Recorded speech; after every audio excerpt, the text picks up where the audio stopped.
Hi everyone, this is Big Benedict. We're on Chapter 7, Industrial Evolution. And what I'm going to upgrade here is my handgun. I'm going to apply the clip extender and the firepower for that particular weapon. So we're playing Dark Sector on the brutal difficulty setting, and in this fight here we have your standard gray-skinned enemies shooting projectiles at you. And this is a fairly long chapter. I don't think there's a boss in this chapter. I haven't gotten it that far, but I'm trying to do a audio commentary. I know there's a boss in the next chapter. It'll be the doppelganger fight. It's a very easy fight. But this chapter is pretty long and enjoyable, though. That's the thing. It's got some fun moments for sure.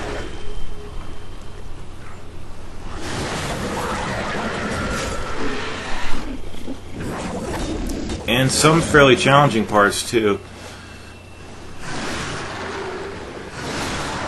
So as we make our way through this game, you're going to notice that we're going through places that we've been before, and I don't know the actual reason behind that as far as the story mode, because I skip the cutscenes. Literally, I don't watch them. It could be that the game is just reusing them, but I don't know. We're pretty far into the campaign. It's been a lot briefer of a journey this time for me, because I know how to do the puzzles. First of all, I know how the bosses work. It's just that first time you play a game, it's a little intimidating when you first play a game, especially if you're coming off a game that you're really well versed in, be it whatever, you know.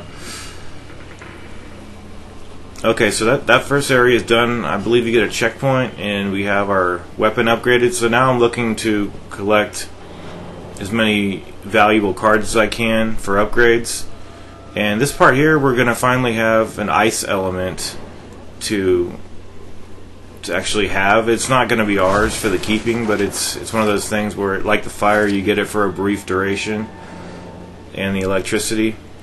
But you could tear down I'm just going to call them spider webs. We're going to tear down this thing with the ice, so it's going to actually implode. And I don't think you can do that with electricity, but it never calls for it in this game. Just fire and ice for those traps there. So we have a checkpoint here and another fight. Sometimes these fights can be a little bit misleading in their difficulty, but if you ever get into a jam, just try to back up as much as you can, go behind cover, and just always be aware of the angles. You've always got to be aware of those in cover-based shooters, you know, because there could be one really good angle that the enemies can hit you on, and if you play enough of them, you're extremely aware of angles. But I'm just letting you know anyway, in case you're new to the genre. But it is a great genre. So here I'm kind of backed into the wall, executing guys as I can, rolling back. You notice I did roll back into this area here, just in case there were any guys spawning out there early on, as there will be. So there is an ice element that you could hit and infuse your blade with. I think it's over to the right somewhere. I did, at the end of the fight, I locked onto something that was ice. So you might want to investigate in this area. It might have been up ahead. See, I'm trying to... Oh no, firepower. That's a good item right there. And these guys they're not the toughest enemy, but that projectile, the first one you probably won't notice any damage, but if they throw like 2 at you, then you're going to be in maybe not even the red, but very close to the red. So that could be another misleading factor, that you're all of a sudden found in a position where you're very vulnerable in the red status. So what I'm looking to do is I'm looking to buy, I don't know what it's called. It's the farthest gun on the bottom of the menu. It's beneath the sniper rifle. Another reason I didn't apply a what's it called?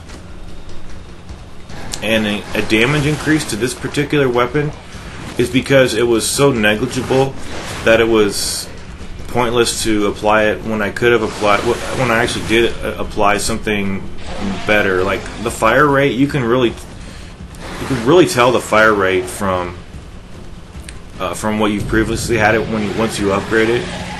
So get really used to using your shield too in a pinch. It only lasts for a couple seconds, and you can't upgrade it or anything. The only things you can upgrade in this game are your guns,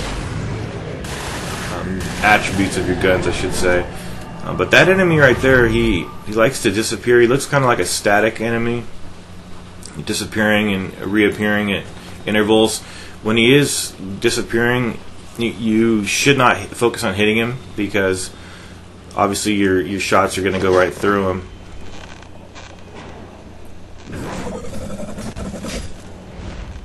So what I'm looking to buy is, it's a pretty heavy duty power assault rifle.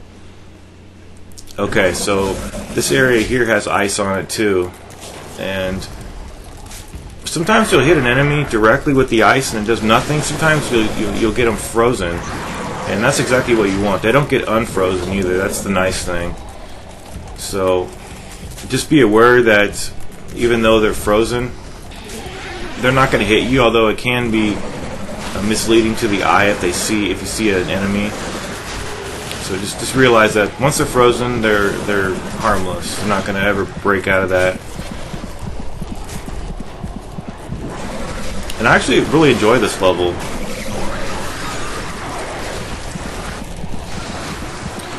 So the things I believe what I upgraded at the store was the power of this weapon and the clip extender. So I don't know how many rounds I have, because previously I had 800 and something, 870 I think. So I should be up close to like 1,000 rounds now for this weapon, which is just ridiculous to think about it. Okay, so we're gonna go to this area now. Watch out to the left, because enemies are gonna spawn once you get over to this location. And these cylinders right here, if enemies are around those, when you hit them, they'll freeze. But you can actually use them to your advantage. Pretty soon we'll get the ability where we can fling back projectiles, so we could kill these guys a little bit faster, and it's more fun that way too. So let me try to get an execution on this guy here. And I think oh no, he was not the last guy.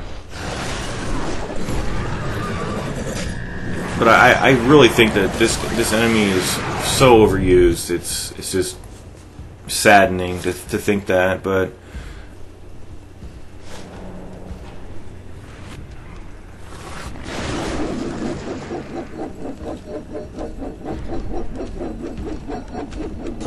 and as far as what I think is like the hardest level, I really don't think that there is a hardest level. The checkpoints are very plentiful in this game, and it's a testament to game balance. It really is. I really respect this game for doing what it does so well, which is really fluid controls, well balanced difficulty, and just a fun overall experience.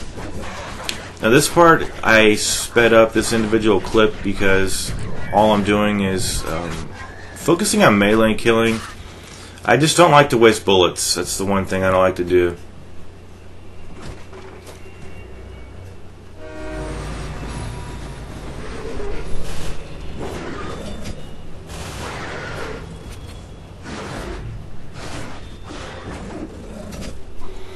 See, it looks like we've got more of these enemies.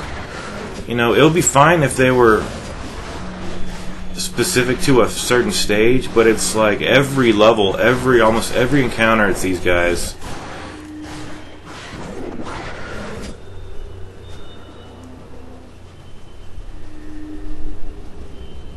So we're going to go deeper down here into the subway tunnels.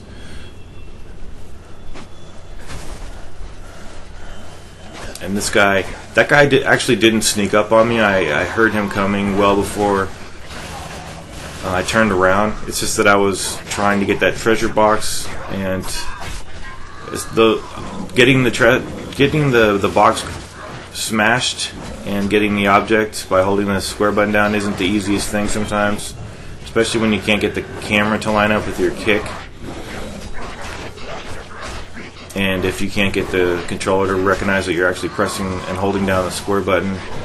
So these guys here, you'll definitely want to clear these guys before you go to the next fight, because they're just going to follow you into that fight, and I think you do get a checkpoint. I actually you recall all the times on a game where you don't really die too often, except maybe on boss battles like this game. At least that's my situation. I do remember where I died every single time, pretty much. I couldn't just recite every time I died, but I remember somehow. It's like deja vu when you come back to a certain stage. It's just that, oh yeah, I remember dying here. And I think the reason I died here was because I didn't kill those first few guys, and they just overwhelmed me. So there's a canister over behind me right now that you could lock onto and throw.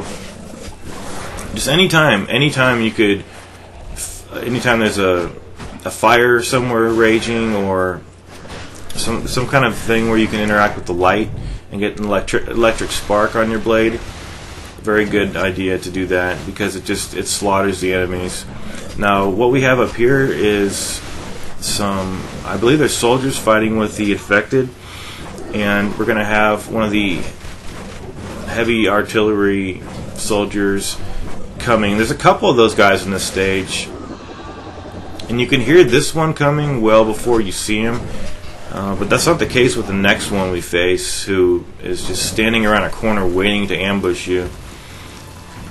Let's see. I think you do get a checkpoint over here. I remember dying over here. So you could hear this guy coming well before you actually see him turning that bend. But remember to focus on hitting the 2 cylinders on his backpack. Now I tried to use flame here, but the blade is not very effective at taking this guy down. I'm sure if you got a well-aimed shot at the cylinders with your blade, he would go down for a moment. But I just, with a weapon you could burst fire, you're gonna miss less than throwing the blade anyway. Now,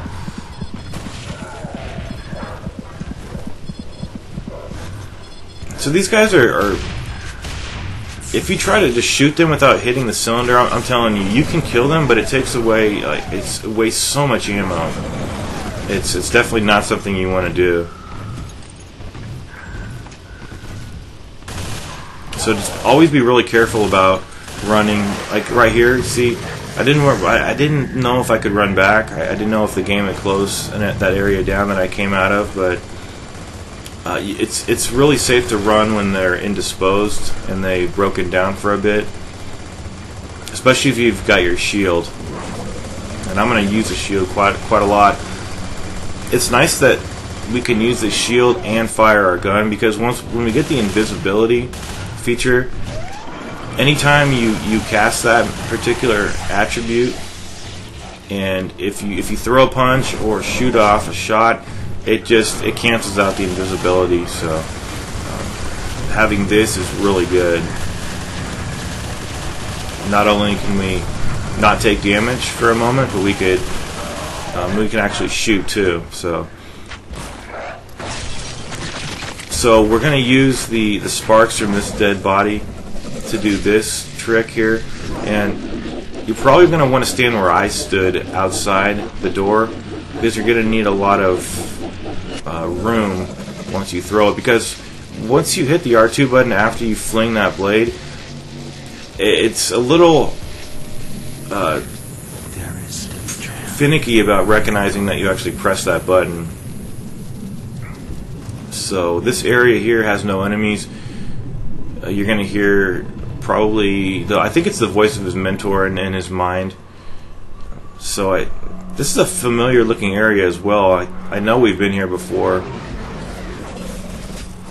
If not, it's just one of those environments that looks very similar to the one we were at before.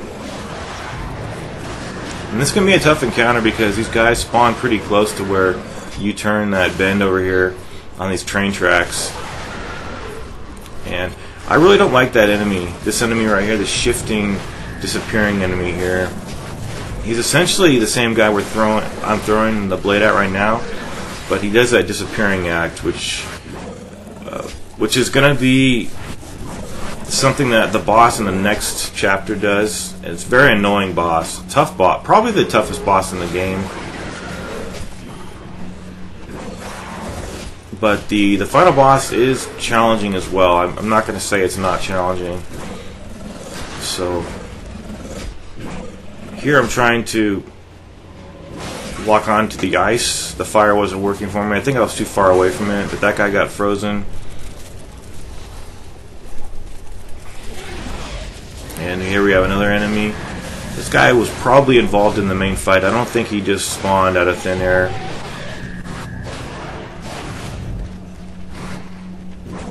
So I'm going to try to get some flame going to try to incinerate him. But he's very quick, so I have to time my shots carefully here. There we go. Took him out. Now we're going deeper into the subway tunnel. You're going to need to push this cart forward. And we do have a couple challenging. I would say that these fights are actually pretty challenging. Coming up with the carts. This right here is something you'll do every single time. I think the checkpoint is right before that actually. So a black market area can be found in this area. But I don't have enough money quite yet to even buy the gun. So I'm not even, until I get enough money to buy the gun, I'm not going to even go into the black markets. Okay, so we have a save point, and this fight here we have just some standard blue enemies again. I guess they're not really blue; they're grayish. But when I said that the majority of the game has the blue enemies, I meant these guys that are throwing these yellow projectiles at us. These are the main and most prolific enemy in the game, and they're not hard whatsoever. They're just overused.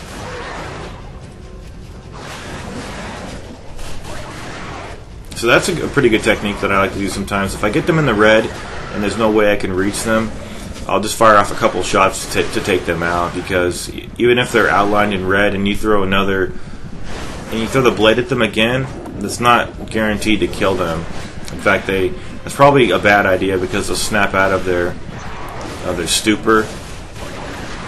Whereas if you can just fire like a few shots at them when they're outlined in red, they'll go down every time.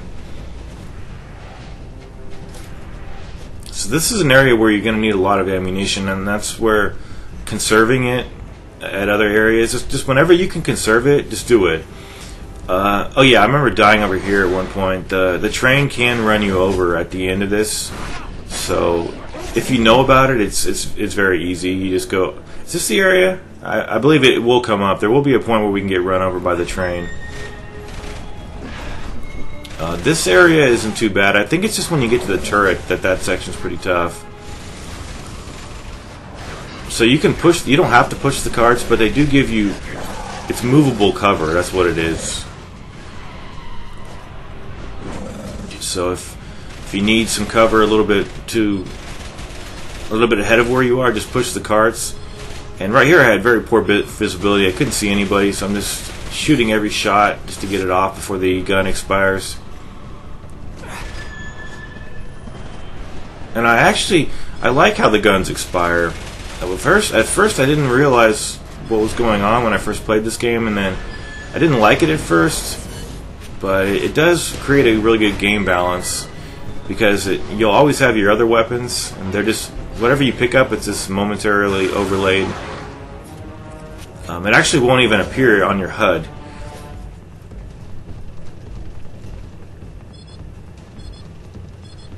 Okay, so we're going to the turret section ahead. Just make sure you grab everything. I'm going to pick up a gun for good measure.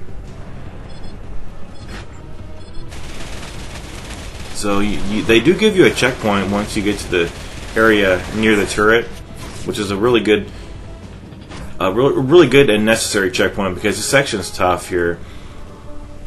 The only times I died were when the enemies got too close to me and I couldn't get far enough back, because if you ever get overwhelmed over here, just get off the turret really quickly by pressing the circle button and just go over the rail. You don't have to go over every single rail the way we came, but if you just jump over one rail, you can get far enough away so that any projectile won't hit you. And these guys, they don't rush you. The only guys that will rush you are the enemies that look kind of like clay. They're dark enemies. So here's what I'm doing here. Since I got overwhelmed, I'm just going to jump back here. And these guys will jump over the rail too, but they're slow about it, and you could take them out very easily. But you see, like going back here, all the other enemies that shoot projectiles, they're not going to be able to hit you. So just take these guys out, and they don't spawn indefinitely, so you will need to take care of all these enemies to progress.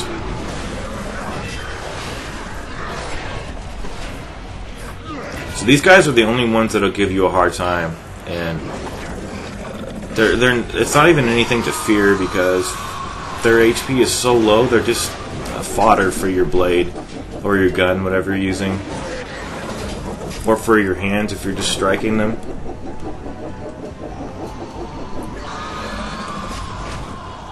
And you don't even have to use the turret if you don't want to. But again, it's a really good way to conserve your ammo, since there aren't any guns over here either.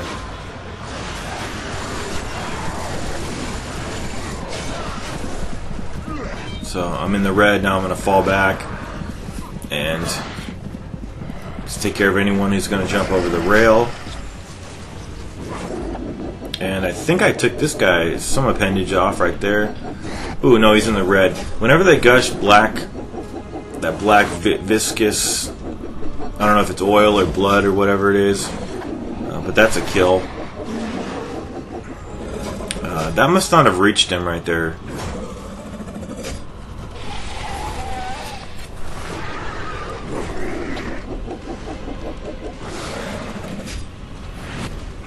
And I was watching one of my earlier videos for this guide just to make sure everything was alright with the video, and I heard myself saying that when you're in third person and you're throwing the blade, it doesn't seem to like time out the way like this will time out when you're in the first person mode. It seems like you can throw the blade farther when you're in third person mode, but sometimes I will have an enemy that I'm locked onto and he's pretty far away and I don't get the hit even though I've hit him directly. So I wouldn't say that the first person mode, in first person mode, the blade travels less distance, but it does seem that way to me. It always seems like whenever I'm trying to go in for a kill, I'll get the blade just almost to the enemy and then it stops traveling. So I think there's some money back here. Yeah, here's a briefcase. No, not a briefcase. Kind of wedged in between the wall and the train. Let's see what this is. Oh, it's just ammunition. Much needed ammunition because I've only got 350 rounds and I don't know how much I can actually carry. It's probably like 900 to 1,000 by now with the clip extender.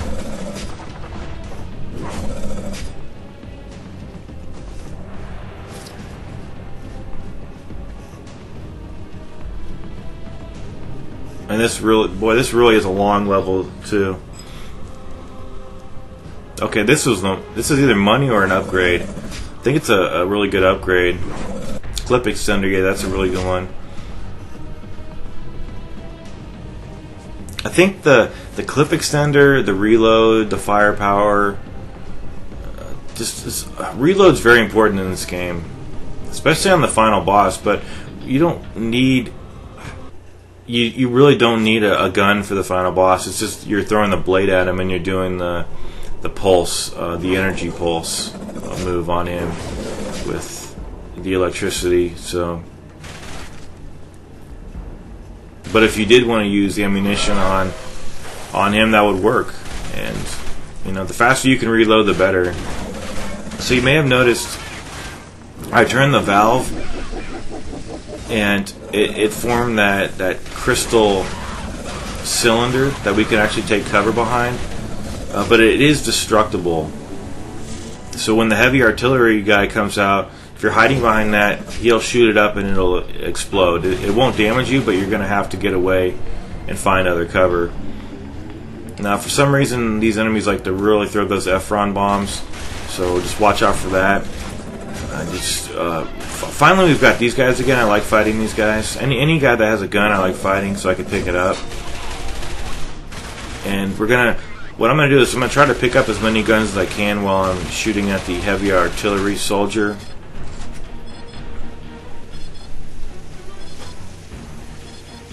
Now, to get those cylinders to form, you need to have ice on your blade and then throw it through that area. I believe I do it up ahead, but the ice is on that the cylinder to the left. The game has really good visual effects, visual cues, just really nice sound effects. From the blades to the screams of the enemies. So, ooh, see, that was an example of what I was talking about. The blade stopped. I was dead aiming at that guy. If you rewind that, it just stopped right in front of him. So the heavy artillery soldier, he's actually very slyly hiding behind. You see where the fire is raging up there? He's standing right behind that. So, see, I'm going to expose him right there, make him spawn, and then just run back. And I picked up a weapon before I even got up to him. Now, throwing bombs at him, I don't know how much efficacy that has. You might want to... I would probably avoid doing that if I were you, but if you want to, just feel free to do it. See... One of these ice shafts is going to explode because he's going to shoot it out. Like, I think right here he does it.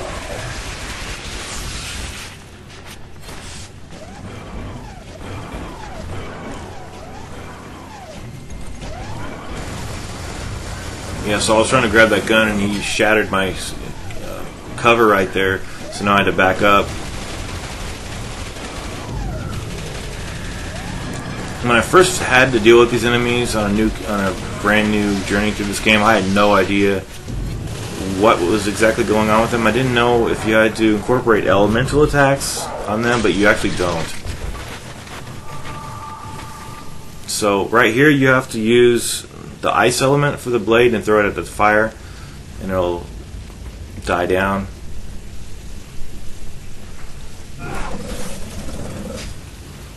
Oops, didn't want to lock on the fire. I don't know how that actually worked, but... Okay, there we've got the fire extinguished, and I think we have some enemies up ahead, too. Well, the reason I go back here and charge my blade with electricity is because I thought that the game might want me to have... to short-circuit a door or something, because they usually do that after you kill that enemy. Now, up ahead we have a briefcase with some loot in it, I believe. A lot of cash. That might be the most money you're given from a box. I'm not sure, though.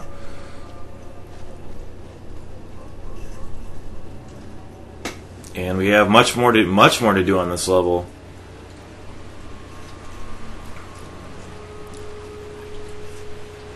Okay, so...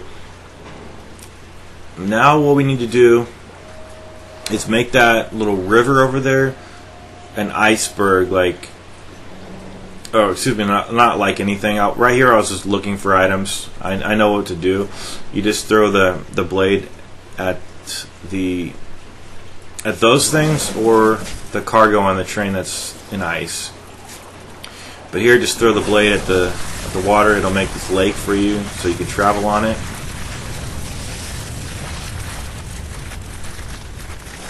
And then there's nothing over here as far as items, so just climb up onto the platform and then go through the door.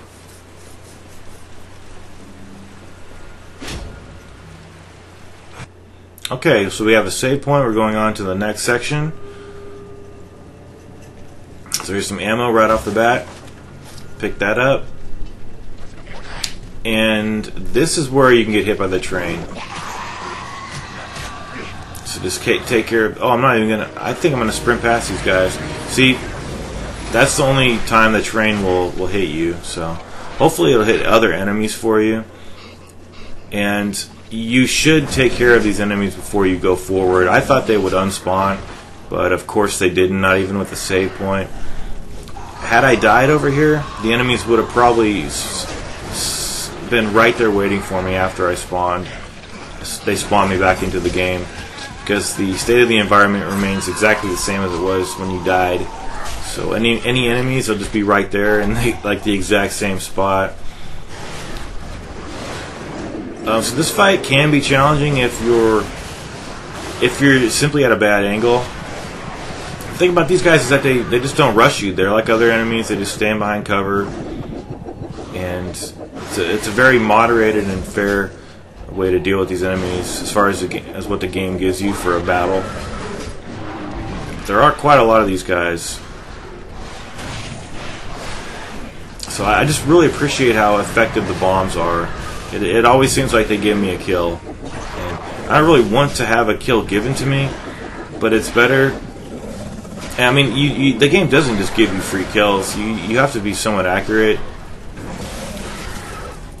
But like in Uncharted and Gears, like I would always throw bombs, and it would just never hit.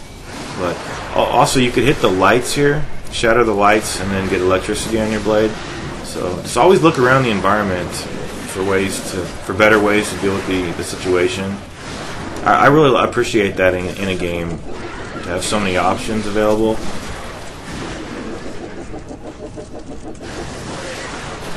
So I believe I shattered that guy. Now these two guys here. Throw a bomb.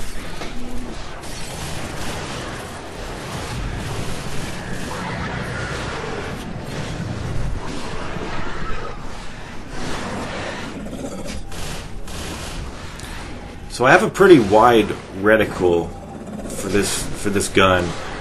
When I get my assault rifle, it'll be a smaller circle with a more narrow diameter to it, so I could actually be more precise with my shots.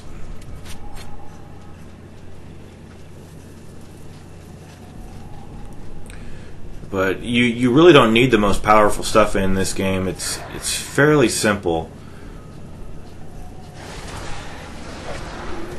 Okay, so we have a fresh batch of spawners across the way. There's not too many of them though this time. Oh, I don't know how that missed electrocuting him right there.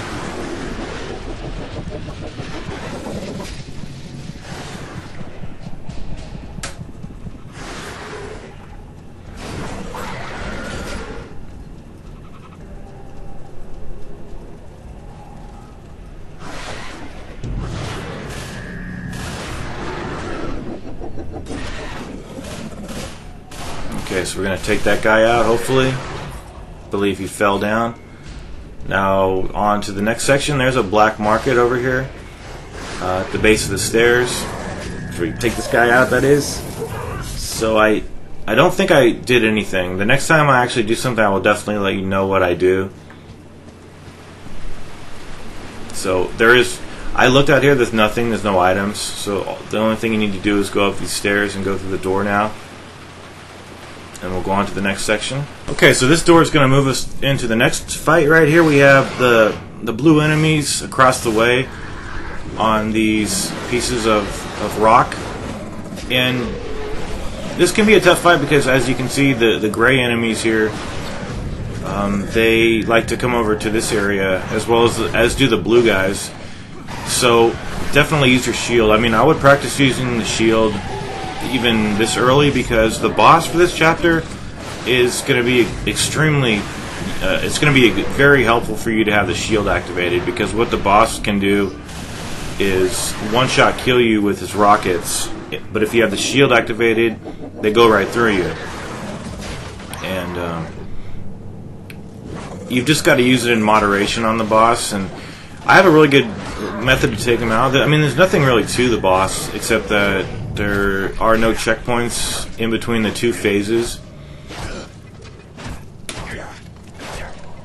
And he doesn't throw the rockets until the second phase, though, so it's basically just a lot of evasions. But that's what I actually thought. I thought it was a lot of evasions, but if you throw the shield up, then you don't even have to evade his slash attacks, because those won't even hurt you. The shield protects you from everything, but it doesn't last for very long, and it has to regenerate, and there are no perks or anything like that that speed up the regenerative process or anything like that.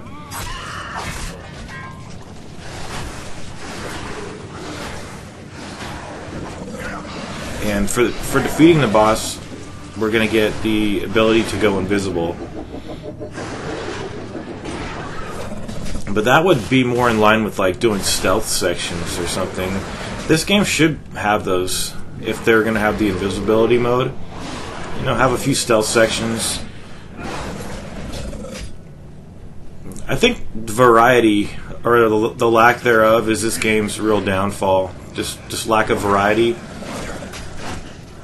But it does so many things right that it's hard to hate on it completely just for that aspect. But it is what it is, and we just have to accept it. So, damn, this is blah, blah, blah, sorry. It's another long chapter, isn't it? And these chapters, they would have been really, if I, like, footage like this, what I do actually is, I have, like, a video like this will have, like, 15 individual clips, which I merge together into one video when I render the video at the end of the project for the chapter. What I've been doing, though, is I've been analyzing every clip, and if it's like meaningless, just melee combat, I've been speeding it up very fast. If it's something that is really important, I just leave it in real time. If it's something kind of in between those two, maybe a little bit of melee with some traditional combat, then I'll speed it up maybe just a little bit. So that's what I've been doing, and I appreciate all the support for that. I know it can be irritating to watch something like that, but I don't think it detracts from the guide, because I'm still telling you all the same things that I would ordinarily tell you, and it's not like it's unwatchable by any means. What I did notice on the boss is that I think he has more HP, and that's pretty much it. I was getting killed on the normal difficulty setting more than I was getting killed on this mode, so I don't really know about that. It's not like we have extra armor or anything of that nature. That just doesn't exist in this game. I mean, it could. I don't know. I've never cleared brutal mode. I don't know what perks you get for beating it. But I honestly expected it to be harder. But knowing what I know about this game now and how proficient I've become at it, I mean, I'm not a pro, but it's really not hard to become really skilled at a game like this just after an initial playthrough and then going into a second campaign. It's really not. And I think a lot of it has to do with how well the game works. Like, this area is a little cheap. You've got a couple of spawners right around the corner, so if you're ever beeping and you're in the red, just activate the shield really quickly. That'll give you, I mean, the shield, that is really, like, that is probably too much for what I would probably put in this game, because it does make the game easier. You really can't abuse it, though, because it regenerates and it doesn't last that long. But I suppose someone could get into the habit of always doing it, and I don't. Not because I'm trying not to be a spammer of that particular attack or move, but I just don't really incorporate it into my combat too much, unless I'm just really desperate for immediate iframes if I'm almost getting killed. So we have another tough fight coming up. Fortunately we get a save point. Yeah, this fight, it's just kind of, kind of weird. Where you're going to have the ability to use ice with your blade, and throwing an ice blade at these at the water areas here that's dripping down will cause those to form, which gives you cover. But they can kind of get in your way if you're trying to hit the enemies. So we're not going to have any enemies on the ground until we get past this one walkway up there. So the boss is actually, you see the guy I just killed? It's one of those guys, kind of, because he disappears a lot. So it's a larger version of one of those with just a lot of HP. And he only has 2 attacks, 2 stabbing attacks. And you see what's happening here? I think what's happening is they're throwing some kind of a fire projectile at me, even though it looks like lightning. But the ice, I think my ice blade is canceling out the fire attack. I mean, that's just what it looks like, and kind of what it felt like when I was playing this section. Just be very careful when you come up here, because see, I get into cover right here. There are enemies. There are that enemy right there, and then there's also enemies hiding on the other catwalk.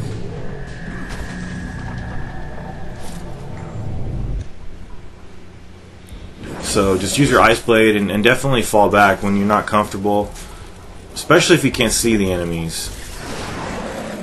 And just get these guys turned into ice cubes. Then that's the end of them. And always just look which way the damage indicator is pointing, so you know which direction the enemy is at.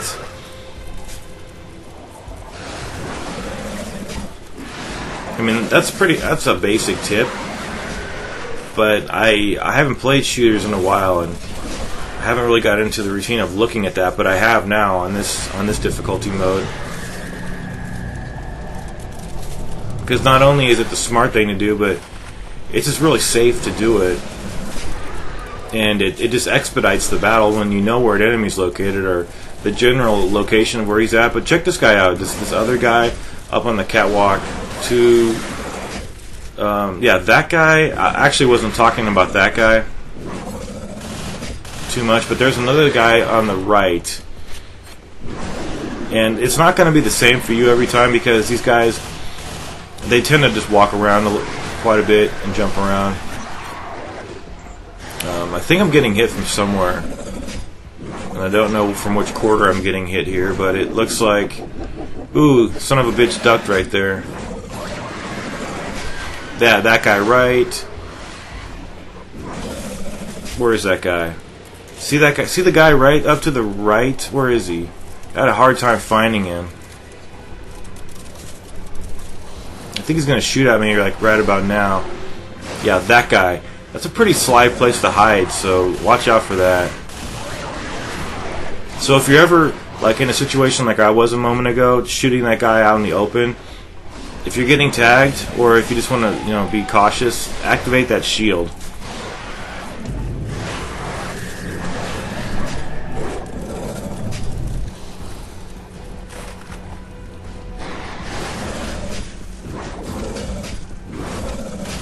Yeah, definitely get used to these guys, because that's what the boss is, essentially.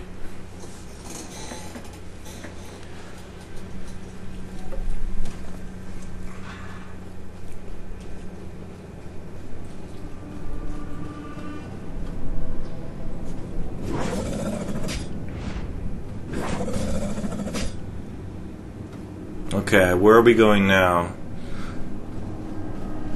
You'll have to pardon me, because I'm on chapter 8, and I'm actually coming back to this chapter to finish up the narration for it. Looks like we have a black market location. I did stop there to check out the prices, and I don't have enough quite yet to buy the next gun, but in the next chapter I'll definitely buy it and start applying upgrades. And, oh yeah, the reason they're giving you so much ammo right here is because there's a boss confrontation up ahead, so that's the reason for that, and we'll be fighting the boss right now. So the first thing that's going to happen is you're going to notice he's going to go invisible. So just watch how he works here. It might be, okay, look, you see that? And he runs to you, and then what you can do, if you want to, you can just dash evade away, or just tap the X button, moving the left analog stick. Or, because what happens then is that you evade, and then you have to line up your shot, and it takes for quite a while. And then by the time you do that, he's almost about ready to turn invisible again. But if you just do this, look at all the hits you can get in by doing this. You don't even need to evade. So sometimes his tracks, if you want to call his water tracks, are going to go onto one side, and then he just won't appear again. And then sometimes he goes behind you, so he's really cheap. But definitely, if you're in a quandary about where he's located, just swivel the analog stick around very fast, or to activate the shield, like right here. I didn't know where he was, so I just had to evade. He gives some telltale signs of noises that he makes, but I don't know exactly which ones are the final ones before he slashes. But this method works wonderfully, because otherwise it takes a while, and hitting him right now is very good too, because that'll just take him down a lot quicker in the second phase. Now in the second phase, he likes to toss rockets, sometimes like right away. So just activate the shield. Now you see what happened right over here? I barely escaped living right here because he had thrown those. He's either going to do the same attack that he did before, just running at you, manifesting, and then slashing. He either does it once or he does it twice as well. Or he'll do a move where he just stops, and then he gives you like 2 seconds warning, and then he throws the missiles at you. So right there I didn't have the shield, that's why I had to evade and just hit him. I'm sorry I couldn't demonstrate the missiles, but all you have to do when you see him telegraphing that move, just activate the shield and just go to town on him with shots. And by the time you finish shooting him, all the rockets will have gone through you, and you'll have done a great job. So what we have here is a shift move. Hold triangle to enter shift. You're invincible for a short while, but if you attack, it cancels the effect of it. So I'm going to see you guys in the next chapter. It's called Unnatural History.